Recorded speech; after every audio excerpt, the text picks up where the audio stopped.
Welcome to toy-polloi. Hello and welcome to another video from toy-polloi, and in today's video we're going to be making a part that is often missing from one of the Generation 1 Transformers Constructicons, and that is the roof for Scrapper. In front of me here you can see this is my finished Devastator that I featured in a video a few years back, and since then I picked up a few more broken Constructicons in the sort of thoughts that I might make another one. And one of the parts that is always missing pretty much on every one I see is the roof for Scrapper. So here we have Scrapper. You can see there's a couple of little holes there, and there should be a roof that sits over the top of this. Now that part just seems to disappear, and you'll often find Scrapper looking like this, and it looks like it's a fairly straightforward part to make. So that is what we're going to do today. We're going to take this little G1 Scrapper, make a new roof for him and get him all fixed up so that when I find some more Constructicons he is ready to go. So how are we going to go about this? Well, as he's called Scrapper, I thought it would be fun to make this replacement roof out of scraps of styrene. So these are just bits of offcuts of styrene that I happen to have lying around. Every time I do a project, if I've got bits of styrene left, I will just stick them in a bag, because you never know when they will come in useful. Even odd shaped pieces like this will be useful one day. So what have we got to make? Well, this is an original hood for Scrapper. As you can see, it's a fairly straightforward shape. We've got a flat surface on the top. We've got little posts that come down the side with this sort of angled triangular piece at the top, and that's it. It's really very simple indeed, and that just fits into these two holes on the top of Scrapper. So you can see those fit in like that. I don't see that as being too difficult at all to make. So yeah, let's get on and make it. So we need to make the top panel first, I would have said. So I've done a few quick measurements of that and actually marked it out onto this 1mm thick piece of styrene sheet. This top piece is 17.5mm by 19mm, so just slightly off square, and it is 1.5mm thick. Now I don't have any 1.5mm thick styrene sheet in my sort of spares pot, but what I do have is a 0.5mm styrene sheet and 1mm styrene sheet. So I'm going to cut a piece out of this 1mm styrene sheet, stick it onto the 0.5mm, and then cut that out as well, and then we will have a piece that is 1.5mm thick, and that will be the starting point. How do I stick this all together? Well, I've shown you this many times before. I use EMA plastic weld. This is the perfect stuff for sticking styrene sheet together, and everything we do here will be using plastic weld. So let's get this top panel cut out and stuck together, and then we can start working on these little posts.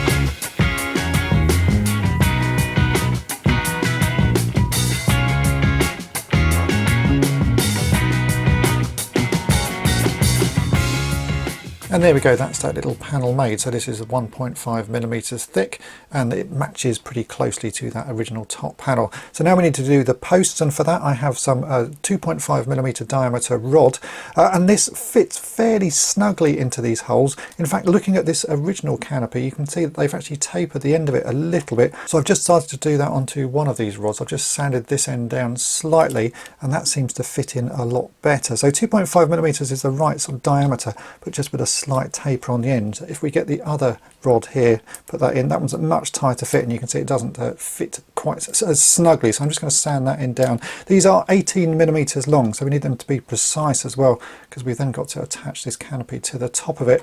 So let me do a little bit of filing on the end of this, just to taper it ever so slightly. I mean, it really doesn't need to be much of a taper.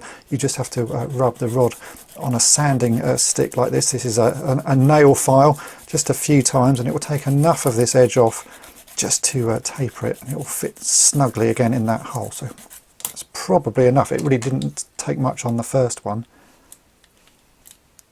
Yeah, see, that's not too bad. Maybe a little bit more just to get those level. You want these to be perfectly level, because in a minute we are going to stick this new roof on.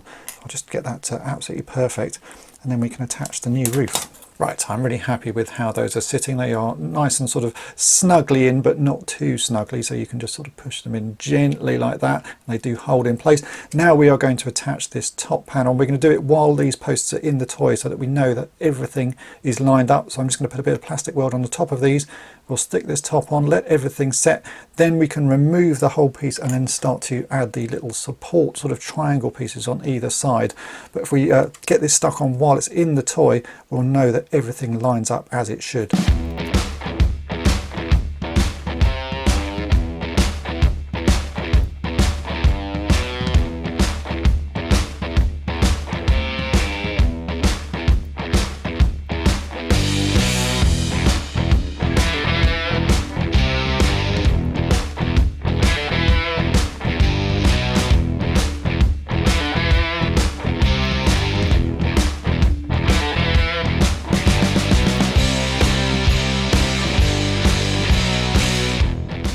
That's now had time to set, so let's remove the roof. Yeah, that all looks good. It's all nicely lined up. So now we need to make these little angled pieces to match the original. I've taken a few quick measurements just to see how tall and sort of wide these pieces need to be. So they need to be about 6mm wide by about 10mm tall, and that's what I've marked up here on this little piece of 2mm thick styrene sheet. So you can see I've already scored them. So I've scored some lines that are 6mm apart, and then I've done some diagonals.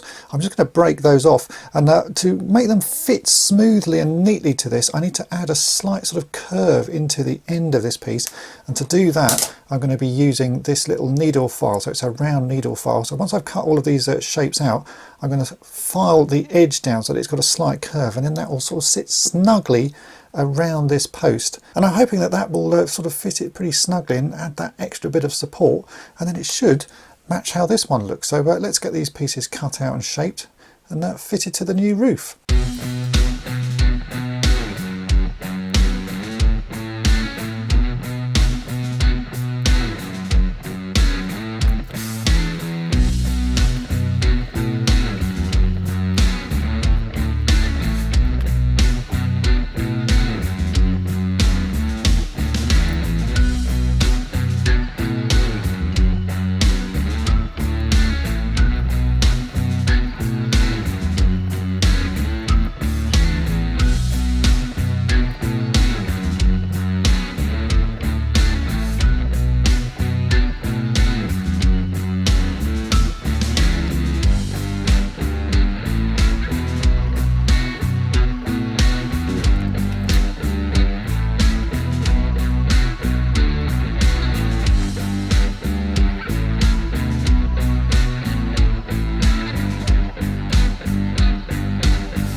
I've let everything set, and then I'm just giving it a little bit more of a sand just to tidy up a few of the rough edges, but that is looking really quite convincing. So let's try it on the scrapper toy, see what it looks like.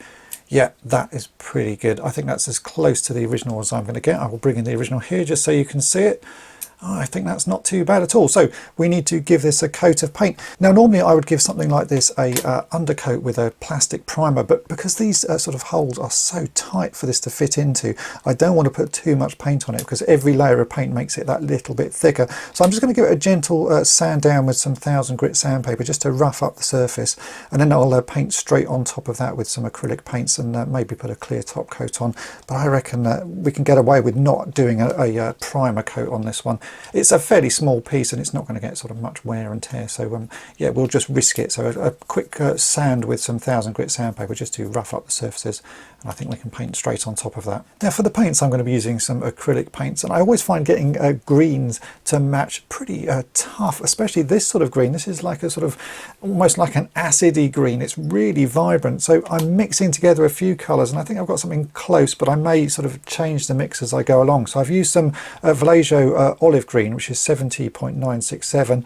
I've mixed into that some of this Gain colour gold yellow, which is 72.007, and then added to that some white to lighten it up. And I've got a green that is fairly close. You can see that's a sort of fairly close match. It may not be quite as sort of vibrant as this original green, although it does match this plastic slightly better. The plastic used for the canopy is a bit of a sort of more muted colour. You can see that it doesn't actually match the main body particularly closely. So I'm going to sort of try that. In fact, let's just put a bit on that roof. Yeah, it's still not quite right. It needs maybe a little bit more white adding to it just to lighten it up. But I think it's going to be as close as I can possibly get. I just find green a very hard colour to mix. So let's give this mix a go and give it a paint and see what it looks like. I can always change it, do a second coat in a slightly different colour. But yeah, this green is just a really awkward shade to match.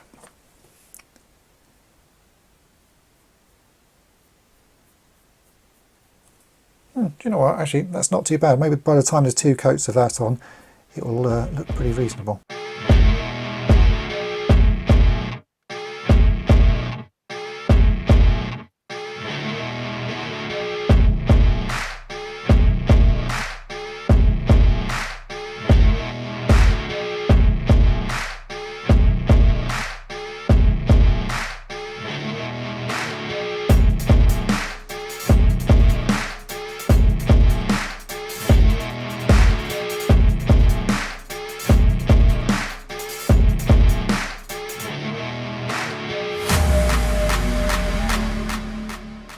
I'm just about to put the second coat of the green on. I've actually changed the mix I've been using, still using the same yellow and the same white, but I've changed the green to be this Vallejo colour 70.942, which is called light green.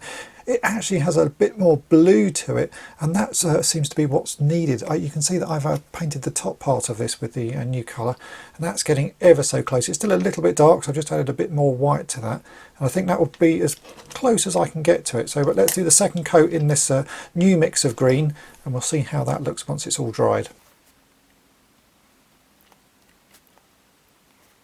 And here we go, that is it all painted up. So this one on the right is my new one that I've made out of some scraps of styrene, and on the left is the original. The colour is just slightly more vibrant on the one I've painted. As I say, getting green colours right, I'm just not very good at it, and I think that's probably about the closest I'm going to get.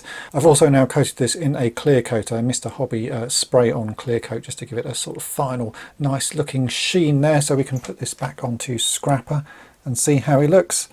And it makes a massive difference. Scrapper without the little sort of canopy or hood or whatever you want to call it, the little roof there, just looks unfinished. And yeah, that is a piece that is often missing. So making it out of some scraps of styrene hasn't taken particularly long, probably about 20 minutes work. And we've got a nice finished transformer again. One final thing I want to do on this is actually to stick another Decepticon logo on the top of this new canopy that we've made. I always thought these figures were a little bit underdone when it came to Decepticon logos. I've actually added one there in the scoop at the front, and then there should be one on his chest there. But now that I've made this little canopy, I'm going to stick one on the top as well. So these are some reproduction ones from the Toy Hacks website, toyhacks.com, and they're pretty good for things like this. I think a sort of medium-sized one just stuck in the middle there. We'll just finish this off. Makes him look fully Decepticon then.